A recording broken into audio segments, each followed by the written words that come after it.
मनुष्य के जीवन में हर रिश्ता एक अदृश्य धागे से बंधा होता है और उस धागे का नाम है अपेक्षा। पति चाहता है कि पत्नी हमेशा उसके अनुसार चले। माता-पिता चाहते हैं कि संतान उनकी सेवा करे और मनुष्य चाहता है कि हर रिश्ता उसे सुख दे। लेकिन सच क्या है? सच यह है, मनुष्य उसी से प्रेम करता है जो उसकी अपेक्षाओं को पूरा करता है। और जहां अपेक्षाएं होती है, वहां उनका टूटना भी निश्चित होता है। यहीं से शुरू होता है संघर्ष, क्योंकि तुम अपनी अपेक्षाएं जानते हो, पर सामने वाला व्यक्ति उन्हें कभी पूरी तरह समझ ही नहीं पाता। और जब अपेक्षा अधूरी रह जाती है, तो रिश्ता धीरे धीरे बोझ बन जाता है। अब सोचो, अगर तुम रिश्तों का आधार अपेक्षा नहीं, बल्कि स्वीकार बना दो, तो क्या जीवन में शांति नहीं आएगी? स्वीकार करना ही सच्चे रिश्ते की पहचान है। जहां स्वीकार है, वहां झगड़ा नहीं होता। जहां स्वीकार है, वहां मन शांत रहता है। लेकिन जहां तुम बदलो की सोच होती है, वहीं से रिश्ते टूटने लगते हैं। तुम दूसरों को बदलने की कोशिश करते हो और यही सबसे बड़ी गलती करते हो, क्योंकि सच्चा परिवर्तन हमेशा खुद से शुरू होता है। अगर तुम अपनी अपेक्षाओं पर नियंत्रण कर लो, तो हर रिश्ता अपने आप बेहतर होने लगेगा। अब एक और गहरी बात समझो, जब किसी के साथ अन्याय होता है, तो उसका मन बदले की आग में जलने लगता है। उसे लगता है पूरा संसार उसका दुश्मन है, और फिर वह न्याय नहीं, प्रतिशोध चाहता है। लेकिन क्या यही सही रास्ता है? नहीं, क्योंकि बदले की आग में जलकर मनुष्य खुद भी वैसा ही बन जाता है जैसा वह नफरत करता है। सच्चा न्याय क्या है? सच्चा न्याय यह है कि गलती करने वाला अपनी गलती समझे और जिसने सहा है उसके मन में फिर से विश्वास लौट आए। लेकिन जहां धर्म नहीं होता, वहां इंसाफ नहीं, सिर्फ बदला होता है। इसलिए याद रखो, रिश्तों को बचाना है तो अपेक्षा नहीं, स्वीकार अपनाओ। और जीवन में शांति चाहिए तो दूसरों को नहीं, खुद को बदलो।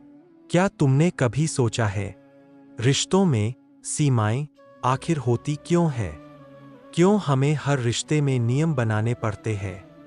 और क्यों ये नियम कभी कभी हमें ही बांधने लगते हैं? सच यह है, जब हम किसी दूसरे व्यक्ति को अपने अनुसार चलाना चाहते हैं, तब हम उसकी स्वतंत्रता छीन लेते हैं। और जब किसी की स्वतंत्रता छिनती है, तो उसका हृदय दुख से भर जाता है। लेकिन जब वही व्यक्ति उन सीमाओं को तोड़ता है, तो हमारा मन आहत हो जाता है। यही संघर्ष हर रिश्ते में छुपा हुआ है। अब एक गहरी बात समझो, अगर तुम सच में रिश्तों को मजबूत बनाना चाहते हो, तो सीमाएं बनाने से पहले स्वतंत्रता देना सीखो। क्योंकि जिस तरह स्वीकार किसी रिश्ते की नींव है, वैसे ही स्वतंत्रता उस रिश्ते की आत्मा है। जहां स्वतंत्रता होती है, वहां बंधन की जरूरत नहीं पड़ती। अब बात करते हैं माता-पिता और संतान की। हर पिता चाहता है कि उसकी संतान सफल हो। हर माता चाहती है कि उसका बच्चा सुरक्षित रहे। लेकिन अक्सर क्या होता है, माता-पिता अपने अनुभवों के आधार पर अपने बच्चों के लिए एक तय रास्ता बना देते हैं। वो चाहते हैं कि उनका बच्चा उसी रास्ते पर चले जिस पर चलकर उन्हें सफलता मिली थी। लेकिन क्या यह हमेशा सही होता है? अपने आप से 3 प्रश्न पूछो। पहला, क्या समय के साथ रास्ते नहीं बदलते? दूसरा, क्या हर संतान अपने माता-पिता जैसी ही होती है? और तीसरा, क्या जीवन के संघर्ष और चुनौतियां बुरी होती है? सच यह है, संस्कार माता-पिता देते हैं, लेकिन क्षमता और प्रतिभा ईश्वर देता है। हर व्यक्ति अलग है, हर आत्मा का मार्ग अलग है। इसलिए संतान का भविष्य तय करने से बेहतर है उसे इतना मजबूत बनाओ कि वह अपने रास्ते खुद चुन सके। उसे गिरने दो, सीखने दो, क्योंकि संघर्ष ही उसे असली जीवन सिखाएगा। अब एक और गहरी सच्चाई, क्या तुमने कभी महसूस किया है कि सच बोलते समय डर क्यों लगता है? दिल कहता है सच बोल दो, लेकिन मन डर जाता है। पर सोचो, जब डर के बावजूद भी कोई सच बोलता है, तो वो सिर्फ शब्द नहीं बोल रहा होता, वो अपनी निर्भयता दिखा रहा होता है। क्योंकि सच सिर्फ तथ्य नहीं होता, सच तो निर्भय आत्मा की आवाज होता है। और निर्भयता कोई समय देखकर नहीं आती, वो तो आत्मा का स्वभाव है। अब एक और गहरी बात समझो, जब हमारी आशाएं टूटती है, तो दिल दुख से भर जाता है और हम तुरंत किसी को दोषी ठहराने लगते हैं। लेकिन क्या हर बार हमारी इच्छा का टूटना किसी का अपराध होता है? नहीं, क्योंकि हर अधूरी इच्छा के पीछे कई कारण हो सकते हैं।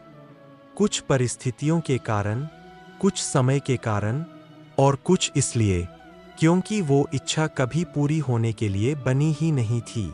फिर भी हम बिना सोचे समझे किसी को दोषी ठहरा देते हैं, और यही से जन्म लेता है प्रतिशोध।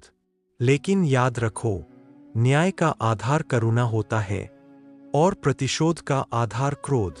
अगर दिल में दया नहीं है, तो लिया गया हर निर्णय कहीं ना कहीं अन्याय बन जाता है। अब जीवन की सबसे बड़ी सच्चाई सुनो, हम अक्सर अपने भूतकाल के आधार पर भविष्य के डर बना लेते हैं। कल क्या गलत हो सकता है, यही सोचकर आज जीना भूल जाते हैं। लेकिन क्या ये सही है? क्या हम भविष्य के संकट से बचने के लिए आज ही डर पैदा कर रहे हैं? सच यह है, संकट और उसका समाधान हमेशा साथ साथ जन्म लेते हैं।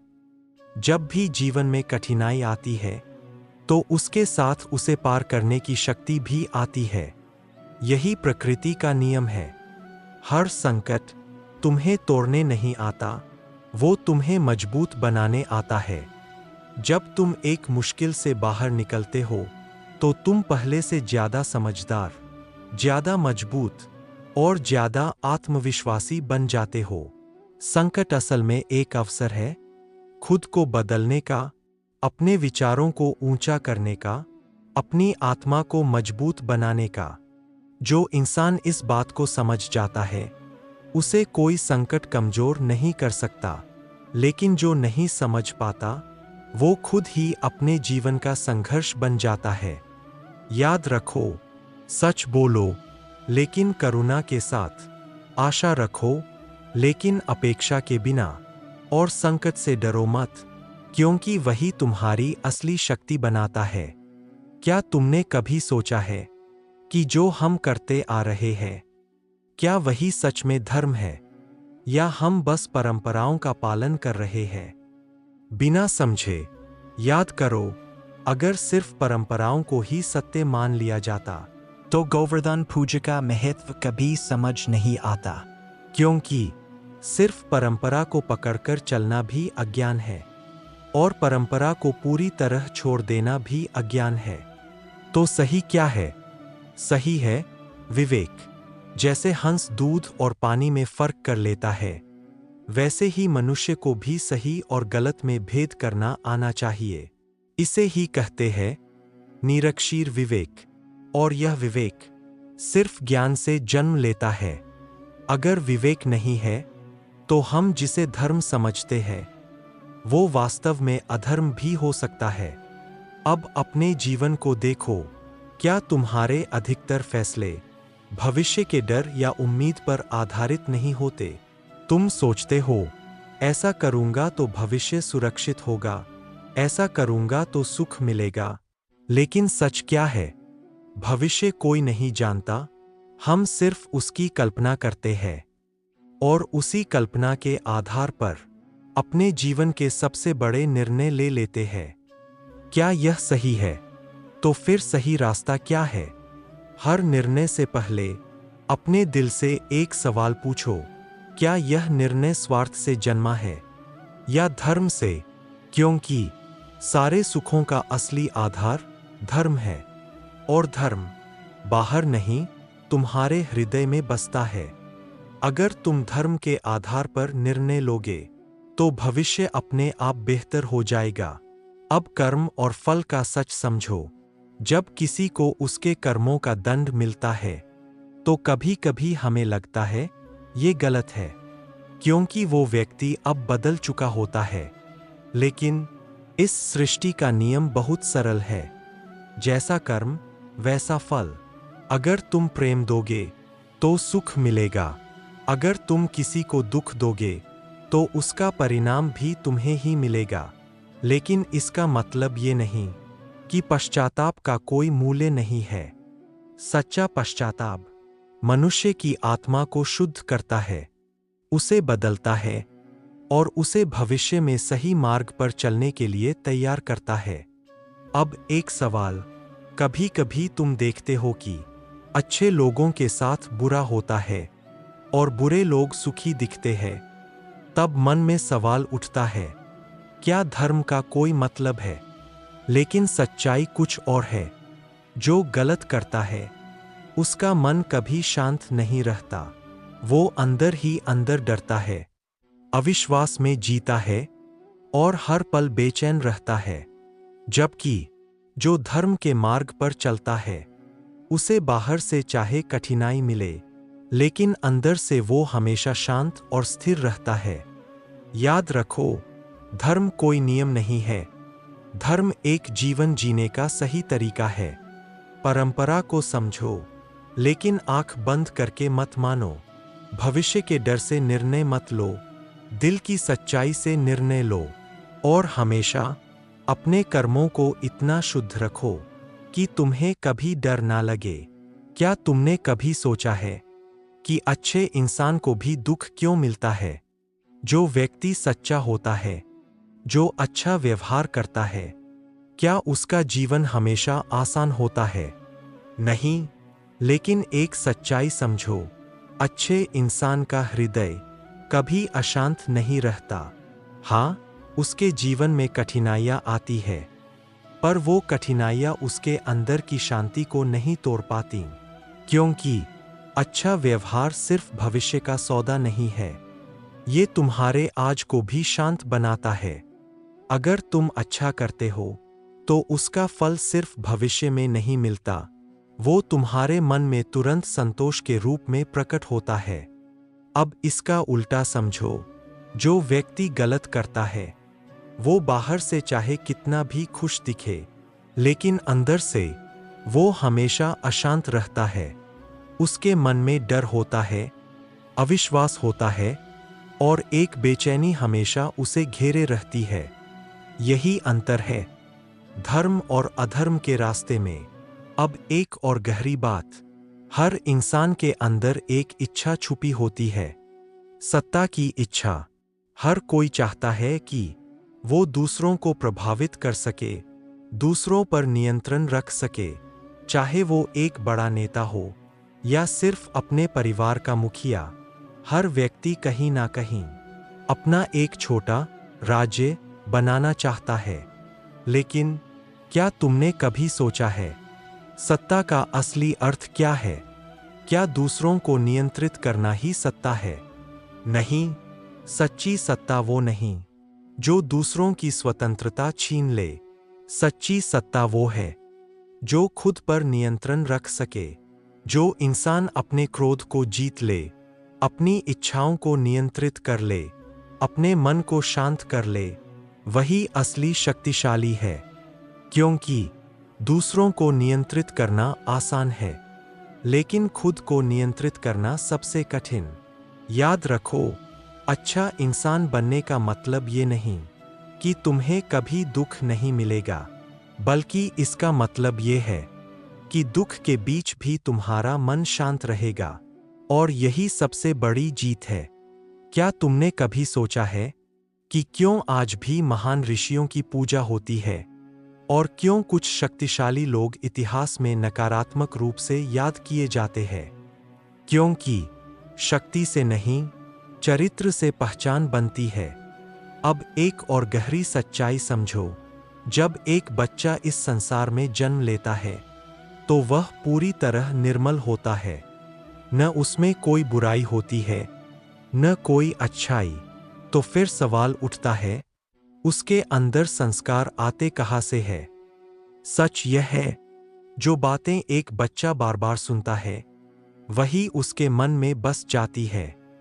जैसे किसी रास्ते पर बार बार चलने से वह एक पगडंडी बन जाता है, वैसे ही माता पिता के शब्द, उनकी सोच, धीरे धीरे बच्चे के संस्कार बन जाते हैं।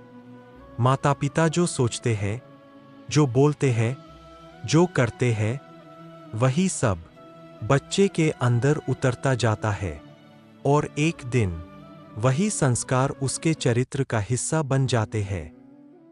लेकिन विडंबना देखो, जब उसी बच्चे में कोई बुरी आदत दिखाई देती है, तो माता पिता हैरान हो जाते हैं। सोचते हैं, ये संस्कार आए कहाँ से? पर सच क्या है? वो संस्कार अनजाने में उन्हीं के द्वारा दिए गए होते हैं। इसलिए अगर तुम चाहते हो कि तुम्हारी संतान संस्कारी और सफल बने, तो सबसे पहले खुद को बदलो, अपने विचारों को शुद्ध करो, अपने शब्दों को सही बनाओ, अपने व्यवहार को सुधारो। क्योंकि बच्चे सुनते कम हैं और देखते ज्यादा है। याद रखो, तुम्हारी इच्छाएं, तुम्हारी आदतें, तुम्हारी सोच, सब कुछ तुम्हारे बच्चे के भविष्य को बना रही है। इसलिए संतान को बदलने से पहले खुद पर नियंत्रण करना सीखो। अगर तुम चाहते हो कि आने वाली पीढ़ी बेहतर बने, तो 10 वीडियो को जरूर शेयर करो।